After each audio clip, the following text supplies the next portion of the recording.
صراط الذين أنعمت عليهم غير المغضوب عليهم ولا الضالين. Amin.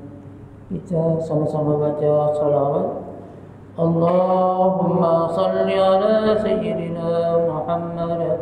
Allahumma salli alaihi wa sallim. Allahumma salli ala Sayyidina Muhammad. Allahumma salli alaihi wa sallim. Allahumma salli ala Sayyidina Muhammad. Ya Rabbi salli alaihi wa sallim. Bismillahirrahmanirrahim. Alhamdulillah nahmaduhu wa nasta'inuhu wa nastaghfiruh wa na'udzu billahi min shururi anfusina wa sayyiati a'malina. Man yahdihillahu fala mudilla lahu wa man yudlil fala hadiya lahu. Ashhadu an la ilaha illallah wahdahu la sharika lahu wa ashhadu anna Muhammadan 'abduhu wa rasuluh. وصلى الله عليه وسلم تسليما كثيرا. سبحانك لا علم لنا إلا ما علمتنا إنك أنت العليم الحكيم. ولا حول ولا قوة إلا بالله العلي العظيم. رب اشرح لي صدري ويسر لي أمري واحلل عقدة من لساني يفقهوا قولي. ربنا افتح بيننا وبين قومنا بالحق وأنت خير الفاتحين. Alhamdulillah, syukur kita ucapkan kepada Allah Subhanahu wa taala. Dengan dirinya kita dapat sama-sama sembahyang subuh berjamaah pada pagi hari ini. Dan salawat dan salam kepada Rasulullah sallallahu alaihi wasallam. Insyaallah kita teruskan pengajian kita ayat 188. Ayat 188 daripada suratul Baqarah.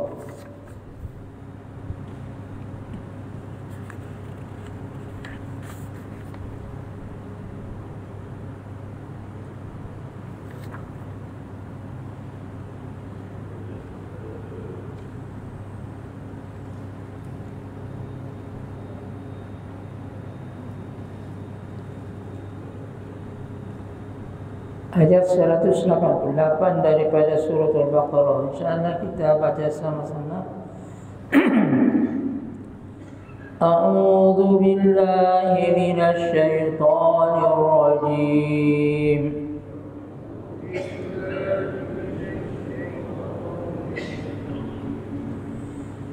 Bismillahirrahmanirrahim.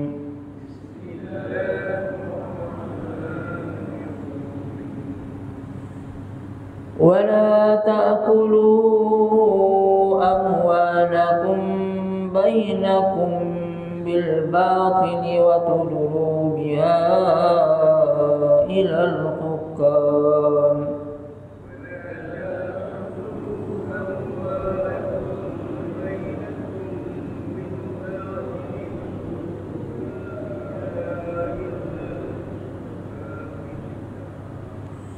وتدلوا بها إلى الحكام لتأكلوا فريقا من أموال الناس بالإثم وأنتم تعلمون.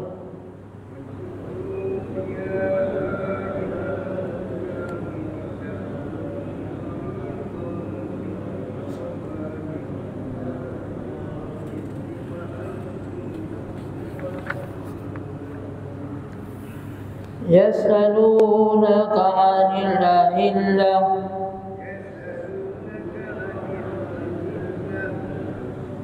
قل هي مواقيت للناس والحج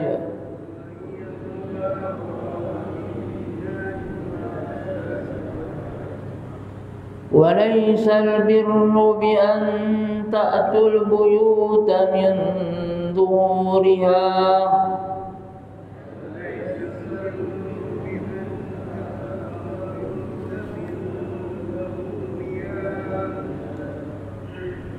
ولكن البر من اتقى وأتوا البيوت من أبوابها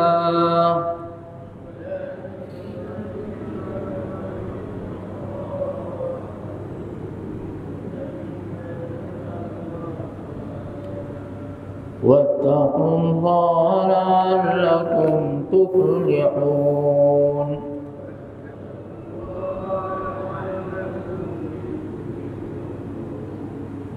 وقاتلوا في سبيل الله الذين يقاتلونكم ولا تعتدوا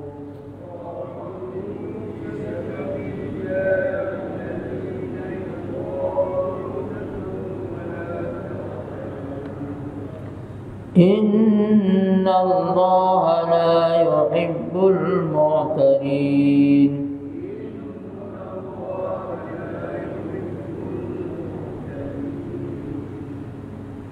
واقتلوهم حيث ثقفتموهم وأخرجوهم من حيث أخرجوكم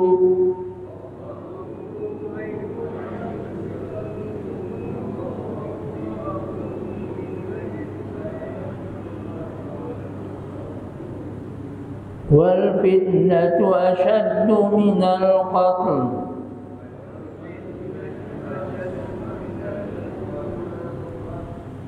ولا تقاتلوهم عند المسجد الحرام حتى يقاتلوكم فيه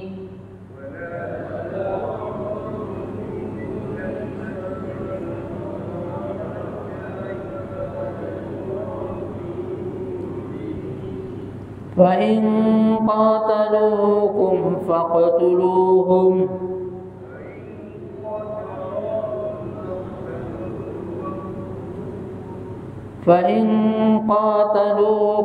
فاقتلوهم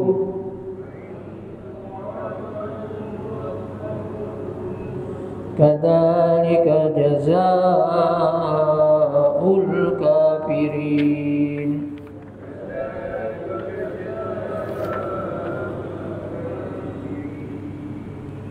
InsyaAllah kita lihat tajwid.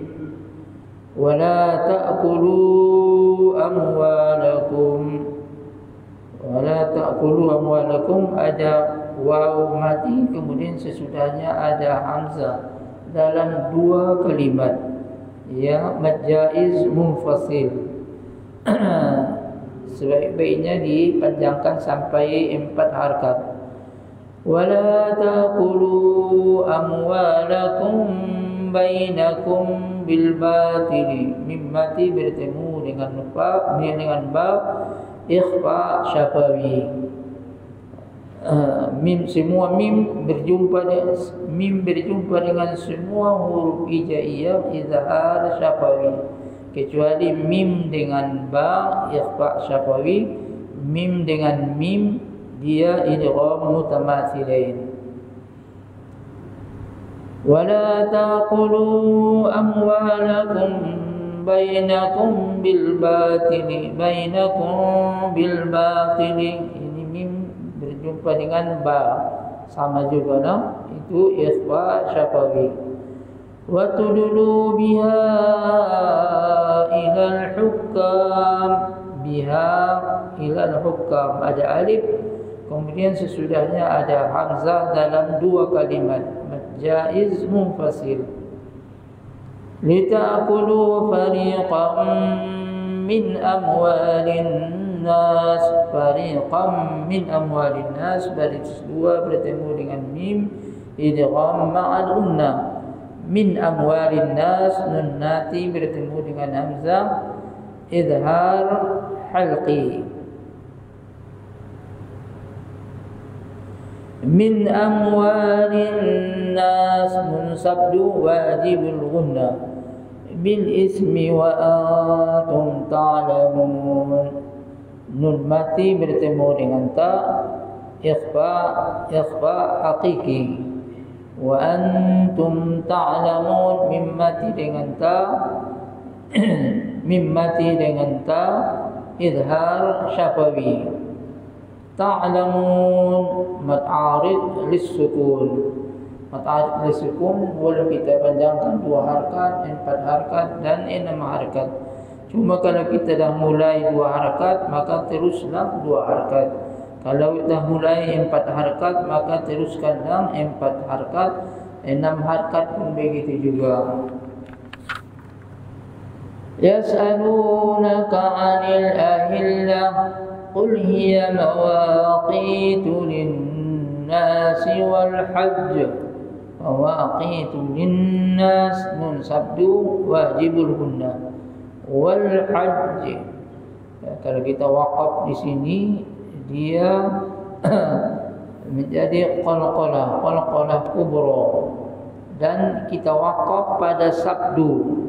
Jadi seolah-olah ada jim 2 jim yang mati. Wal hajj walaysal birru bi an ta'tul buyuta min duhuriha, bi an ta'tul buyuta nun mati dengan ta ikhfa haqiqi.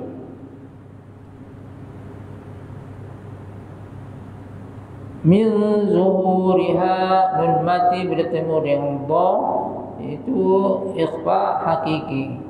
Walakinnal birra nun sabdu wajibul hunna man ittaqa wa atul buyuta min abwabiha nun mati bertemu dengan hamzah izhar halqi. Abwabiha ba qalqalah. Wattaqullah, Allah dibaca dengan tebal sebelumnya baris depan. La'allakum tuflihun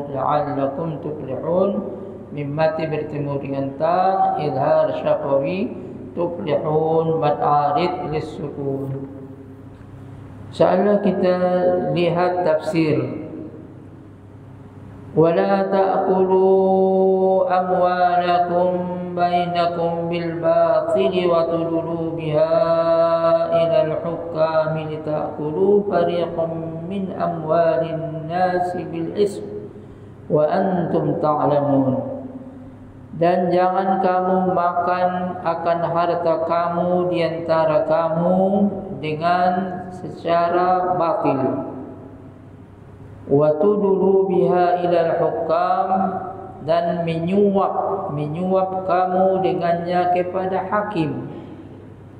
Litakulu fariqam min amwalin nas, supaya kamu makan akan sebahagian daripada harta manusia bil ismi dengan dosa. Wa antum ta'lamun, walhal kamu mengetahui. Pada ayat ini Allah Subhanahu wa taala menyuruh kita umat Islam supaya jangan memakan harta di antara sesama muslim dengan secara batal, dengan tidak yang dibolehkan dalam agama. Karena harta itu adalah hak milik masing-masing yang telah diamanahkan seseorang kepada seseorang yang lain. Maka kita tak boleh mengambil harta orang lain melainkan dengan cara yang dibolehkan Allah Subhanahu wa taala. Maka pada ayat ini Allah Subhanahu wa taala memberitahu kita salah satu daripada memakan harta orang lain dengan yang batil itu dengan menyuap hakim. Dengan menyuap hakim untuk supaya mendapatkan harta yang bukan daripada harta daripada milik kita. Dalam Islam, kalau sekiranya ada seorang mendakwa bahwasanya tanah ini adalah milik dia, tetapi sekarang kita lihat tanah itu diusahakan oleh orang lain, maka dia mengatakan sebenarnya tanah ini adalah milik saya. Maka dia mengadu kepada hakimlah. Dia mengadu kepada hakim bahawa ada seorang yang telah menceroboh akan tanah saya. Dalam Islam, maka hakim akan bertanya kepada orang yang mendakwa inilah bahawa itu adalah tanah dia. Ada bagi engkau saksi. Maka kalau dia mendatangkan saksi bahawa tanah ini setelah saya beli dulu, maka hakim akan menerima akan orang yang mendakwa itulah, kerana memang dia ada saksi bahawa itu adalah milik dia.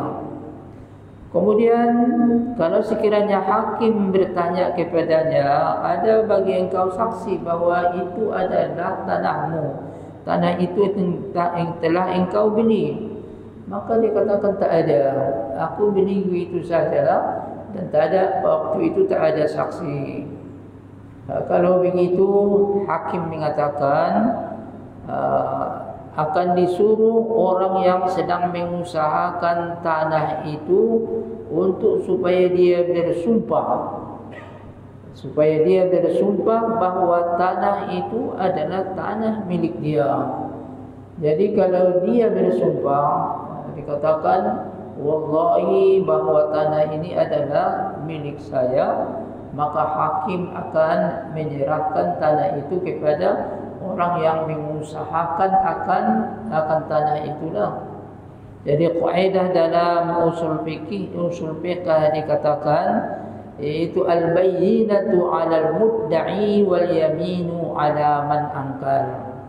Yaitu saksi atas orang yang mendakwa.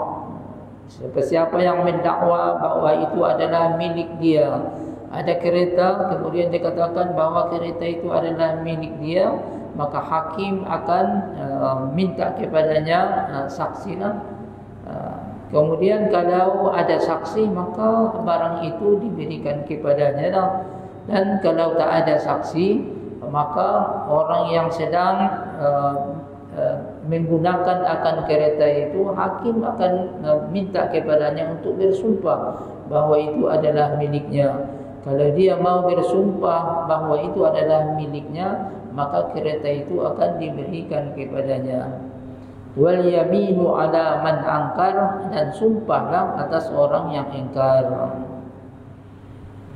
Kemudian di dalam minta hukum kepada hakim ini, pada zaman Rasulullah sallallahu alaihi wasallam, sahabat akan pergi kepada Rasulullah sallallahu alaihi wasallam mengadulah mengenai akan harta mereka yang sekiranya diambil oleh orang lain.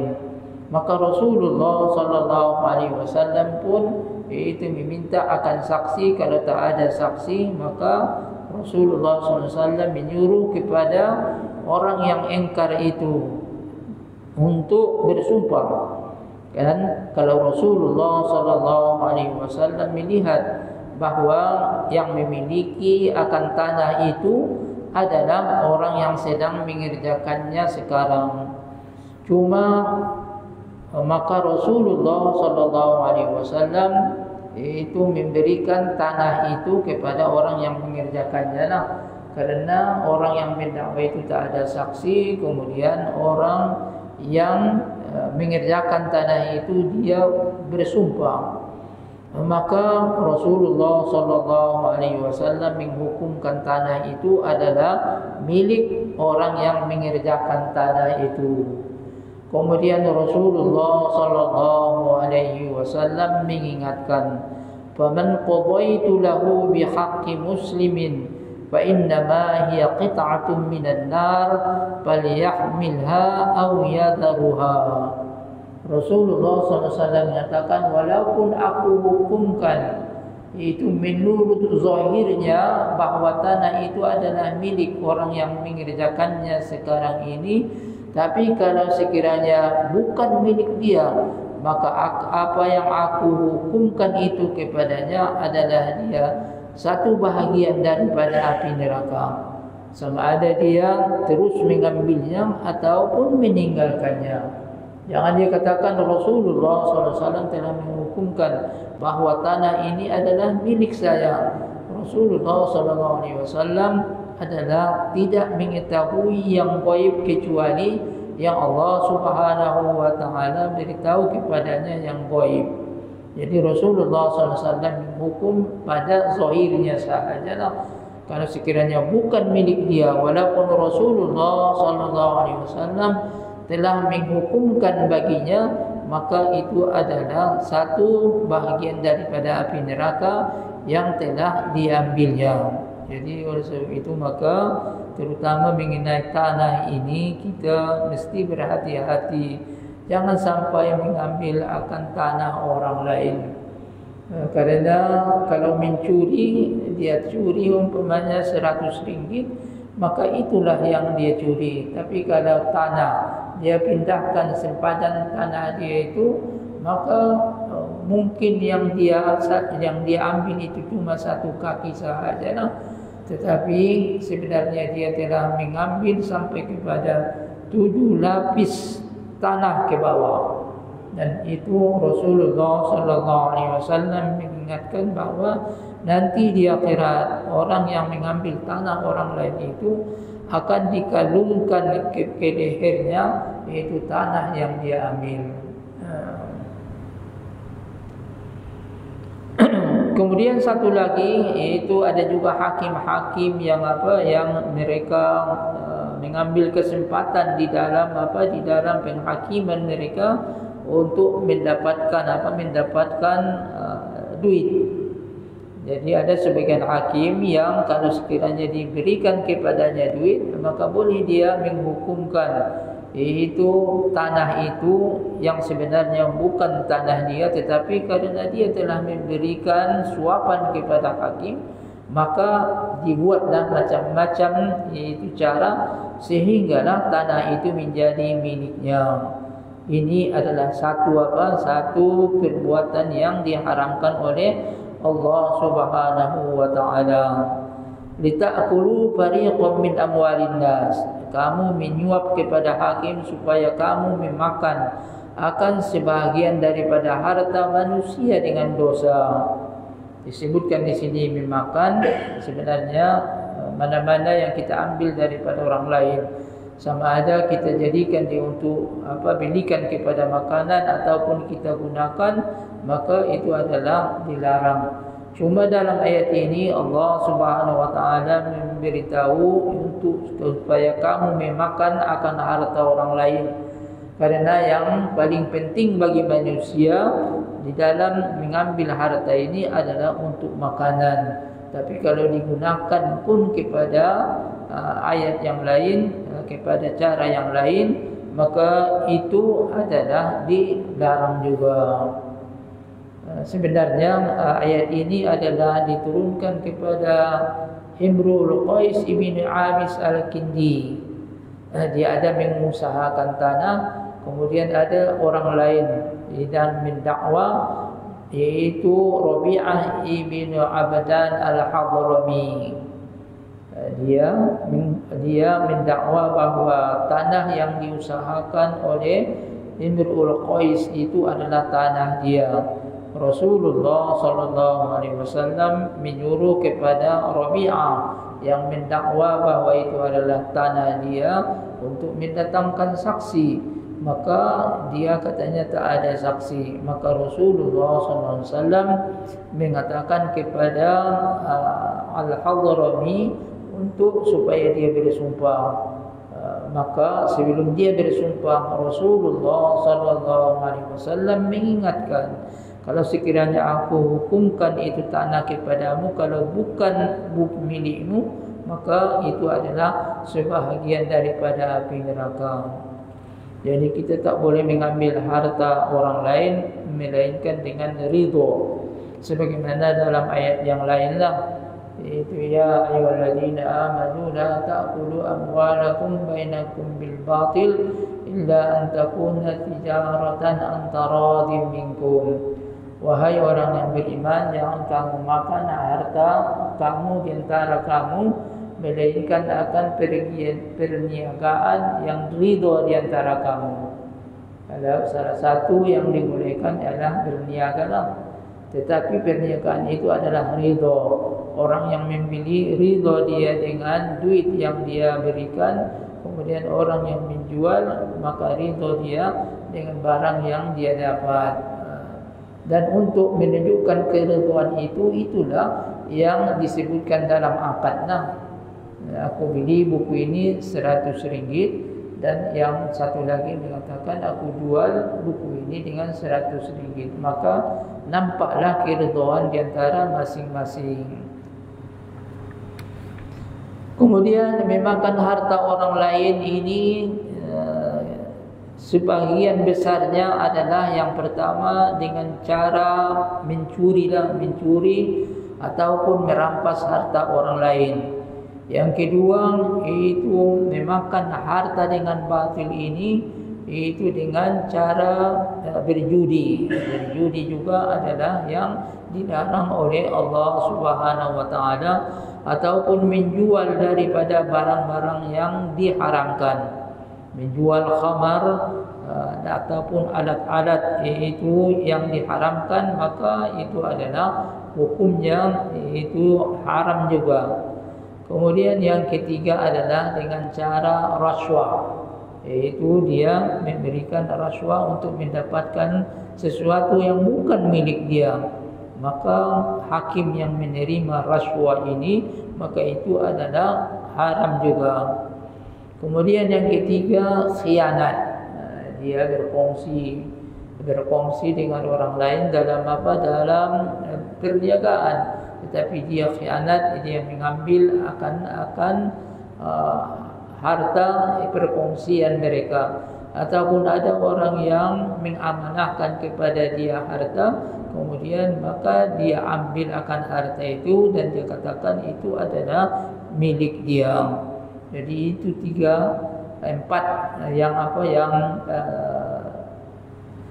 yang disebutkan, itu sesuatu memakan akan harta orang lain dengan secara batil.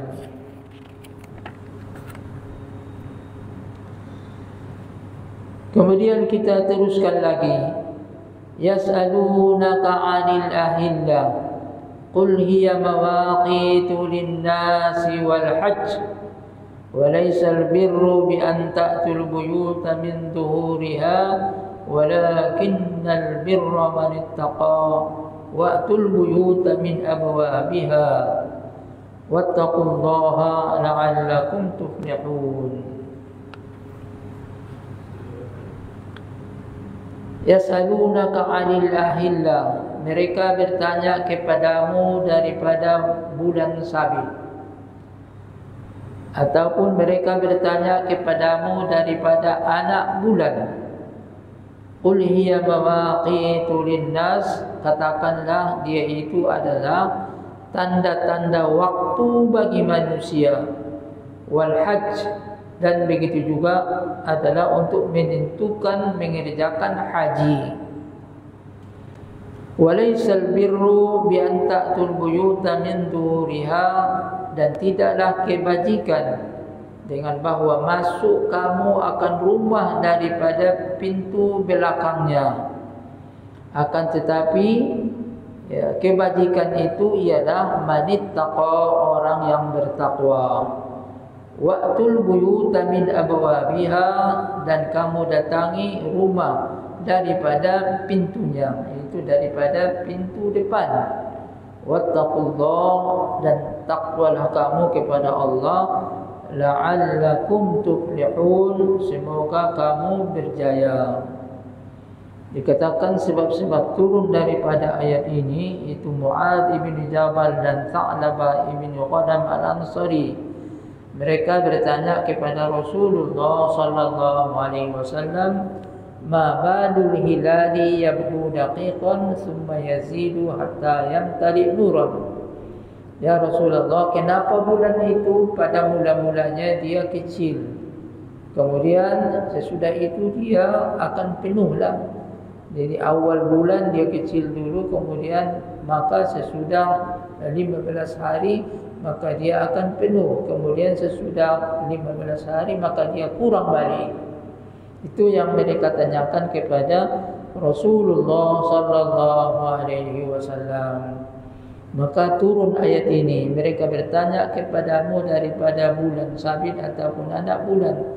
Ia mawaqitu lin-nasi wal hajj, dikatakanlah bahwasanya dia itu tanda-tanda waktu bagi manusia, wal haji, dan untuk mengerjakan haji. Jadi bulan itu, hari-hari bulan itu Allah Subhanahu wa taala jadikan untuk tanda-tanda waktu kepada manusia. Sama ada dia buat umpamanya untuk waktu membayar hutang, maka ditentukanlah yaitu dengan apa, dengan bulan, berapa bulan akan dibayar.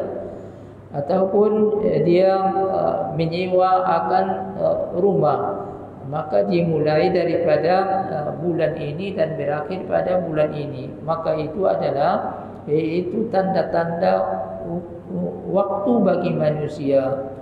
Wal haji, dan untuk menentukan waktu haji. Dalam ayat ini Allah Subhanahu wa taala khususkan untuk menentukan waktu haji. Karena pada zaman jahiliyah orang-orang pada waktu itu mengerjakan haji juga, mengikut daripada apa yang disyaratkan oleh Nabi Ibrahim alaihi salam. Tetapi mereka menukar-nukar akan bulan haji itu. Kalau mereka rasa bahawa tahun itu kalau dibuat haji pada bulan Zulhijjah, mereka ada berperang dan sebagainya, maka mereka mengatakan kita tukarkan haji itu, kita tukar kepada Muharram, ataupun kita tukarkan kepada Safar. Mereka begitulah seterusnya. Maka bagi mereka haji itu tidak tetap pada bulan Zulhijjah, tetapi mereka tukar setiap tahun, dan kadang-kadang mereka buat giliran. Tahun ini kita buat bulan Muharram, tahun depan Safar dan sebagainya. Sehinggalah waktu Rasulullah sallallahu alaihi wasallam waktu mengerjakan haji, Rasulullah sallallahu alaihi wasallam memberitahu bahawa tahun ini itu telah kembali, yaitu bulan Zulhijjah itu pada waktu yang telah ditetapkan oleh Allah Subhanahu wa taala. Dalam hadis Rasulullah sallallahu alaihi wasallam memberitahu, inna zamana qad istadaraka hayatihi yawma khalaqallahu samawati wal ard.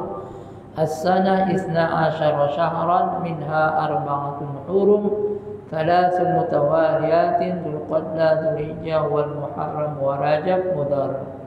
Sesungguhnya zaman ini telah beredar dia sebagaimana Allah Subhanahu wa taala jadikan, yaitu waktu menjadikan langit dan bumi. Maka satu tahun itu adalah 12 bulan. Jadi Rasulullah sallallahu alaihi wasallam mengerjakan haji itu, dan dia telah kembali kepada waktu yang telah ditetapkan Allah Subhanahu wa taala. Jadi oleh sebab itu maka haji itu tak boleh kita pindah mana-mana yang telah masuk waktu haji, yaitu wukuf di Arafah 9 Zulhijjah, maka mestilah kita wukuf di Arafah 9 Zulhijjah. Kalau kita wukuf 10 Zulhijjah, maka haji kita itu tidak salah. Sebagaimana kita dengar, yaitu pada tahun ini ada orang-orang yang pergi untuk mengerjakan haji yang bukan dengan tabung haji, tetapi mereka dihalang untuk masuk ke Arafah. Maka mereka wukuf sesudah 9 Zulhijjah, masuk ke Arafah sesudah 9 Zulhijjah, maka dikira haji mereka itu adalah tidak sah. Kerana Allah Ta'ala telah menentukan bahawa wukuf di Arafah itu adalah 9 Zulhijjah. Jadi dalam ayat ini Allah Subhanahu wa taala mengkhususkan bahawa itu bulan itu adalah untuk menunjukkan tanda-tanda waktu bagi manusia, dan begitu juga untuk mengerjakan haji. Walaisal birru bi an ta'tul buyuta min zuhuriha, dan tidaklah dia kebajikan dengan bahawa kamu mendatangi rumah daripada belakangnya, dari pintu belakang. Dikatakan bahawa pada zaman jahiliyah orang yang ihram, kalau dia telah memakai ihram, maka dia tak boleh masuk ke dalam rumah daripada pintu depan. Mestilah dia masuk daripada pintu belakang. Maka amalan ini mereka teruskanlah, iaitu sehingga waktu mengerjakan haji pun dengan Rasulullah sallallahu alaihi wasallam. Maka turun ayat ini bahawa amalan yang masuk ke dalam rumah waktu dalam keadaan ihram dari pintu belakang, maka itu bukanlah daripada kebajikan. Tetapi yang kebajikan itu walakinnal birra man ittaqa. Akan tetapi kebajikan itu adalah orang yang bertakwa, yaitu mengerjakan apa yang disuruh Allah Subhanahu wa taala dan meninggalkan apa yang dilarang Allah Subhanahu wa taala, terutama dalam mengerjakan haji. Itu usaha untuk mendapatkan haji yang mabrur itu adalah tidak membuat dosa di dalam mengerjakan haji. Wa'tul buyuta min abwabiha, dan kamu datangilah pintu daripada pintu depannya. Tak ada kebajikan bahawa kamu masuk daripada pintu belakang, tapi masuklah kamu seperti biasa, iaitu dalam keadaan ihram pun, maka masuklah kamu daripada pintu depan. Wattaqullaha la'allakum tuflihun, dan bertakwalah kamu kepada Allah, semoga kamu tuflihun, berjaya. Jadi ini amalan-amalan yang dibuat pada zaman jahiliyah yang tidak dirasaskan kepada apa yang datang daripada Rasulullah SAW. Maka turun ayat untuk membetulkan perbuatan itulah. Kerana kalau dalam kita fikirkan pun, apa bezanya masuk rumah daripada pintu depan dengan pintu belakang? Tetapi mereka menambah-nambahkan di dalam syariat yang datang daripada Nabi Ibrahim itu, sehingga pada waktu Rasulullah SAW maka dibetulkan balik. Tak ada halangan, tak ada halangan untuk supaya itu seorang masuk daripada pintu depan walaupun dia dalam keadaan ihram.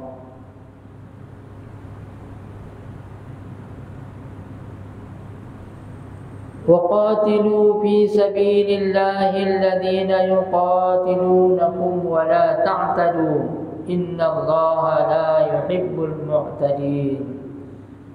Dan berperanglah kamu pada sabilillah alladzina yuqatilunakum, bagi orang-orang yang memerangi kamu, wala ta'tadu, dan jangan kamu melampau, innallaha la yuhibbul mu'tadin.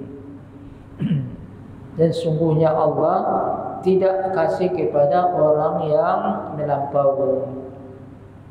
Dikatakan yaitu ada bertanya kepada Rasulullah sallallahu alaihi wasallam, "Anir rajuli yuqatilu syaja'atan wa yuqatilu hamiyatan wa yuqatilu riya, ayyu dhalika fi sabilillah?" Faqala Rasulullah sallallahu alaihi wasallam, "Man qatala litakuna kalimatullahi al-ulya wa huwa fi sabilillah." Ditanyakan kepada Rasulullah SAW, orang yang berperang nak menunjukkan keberanian dia, orang yang berperang untuk mempertahankan akan kabilah dia, orang yang berperang itu untuk menunjuk kepada manusia mana dia yang berperang dalam peperangan sabilillah. Maka Rasulullah SAW menjawab, orang yang berperang dalam peperangan sabilillah itu ialah orang yang berperang untuk meninggikan agama Allah Subhanahu wa taala, maka dialah yang berperang dalam peperangan sabilillah. Dia dengan ikhlas itu berperang untuk meninggikan agama Allah, maka dialah itu orang yang berperang dalam peperangan sabilillah. Dan kalau dia berperang untuk menunjuk kepada manusia, Allah Subhanahu wa taala tidak akan memberikan apa-apa pahala nanti kepadanya pada hari kiamat. Dan perangi kamulah mereka fi sabilillah, pada sabilillah, orang-orang yang memerangi kamu. Maknanya ini pada awal Islam kita belum lagi diboleh untuk berperang. Dan inilah itu mula-mula ayat turun kepada Rasulullah sallallahu alaihi wasallam untuk supaya orang Islam boleh memerangi akan orang kafir. Sebelumnya Islam adalah sangat dhaif, oleh sebab itu tak ada suruhan untuk berperang. Tetapi sesudah turun ayat ini, maka Rasulullah sallallahu alaihi wasallam mulailah berperang. Tetapi kalau sekiranya orang Islam diperangi, maka wala ta'tadu, dan jangan kamu melampau.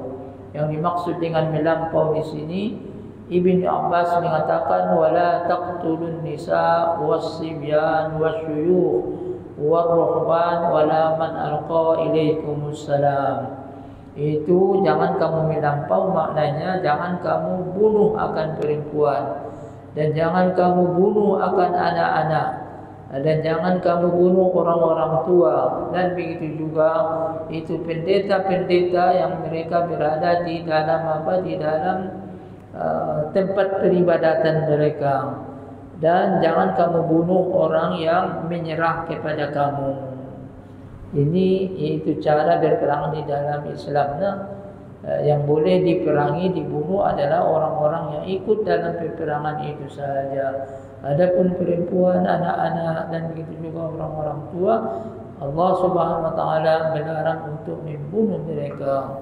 Tapi apa yang kita lihat sekarang ini, saudara-saudara kita di Palestin, semuanya mereka bunuh, anak-anak, budak-budak, orang tua, semuanya dibunuh, dan tak ada pembelaan untuk mereka. Kita minta kepada Allah Subhanahu wa taala supaya Allah Subhanahu wa taala itu memberikan itu kekuatan kepada orang-orang yang ada di Palestin, dan Allah Taala bukakan kepada negara-negara Islam untuk menolong akan saudara-saudara kita yang tertindas, yang dizalimi di Palestin. Dan jangan kamu melampau itu dengan membunuh yang tidak ikut di dalam peperangan. Innallaha la yuhibbul mu'tadin. Sesungguhnya Allah Subhanahu wa taala tidak suka kepada orang yang melampau. Orang yang membuat melampau, membunuh itu dengan yang tidak ikut di dalam peperangan, maka itu adalah sesuatu yang melampau, dan Allah Ta'ala tidak suka kepada orang yang melampau ini. Jadi itulah beberapa ayat yang kita bacakan pada pagi hari ini. Semoga kita mendapat panduan daripada ayat-ayat Al-Quran yang kita bacakan. Jadi untuk pengajian kita pagi ini sampai sini saja. Wallahu a'lam.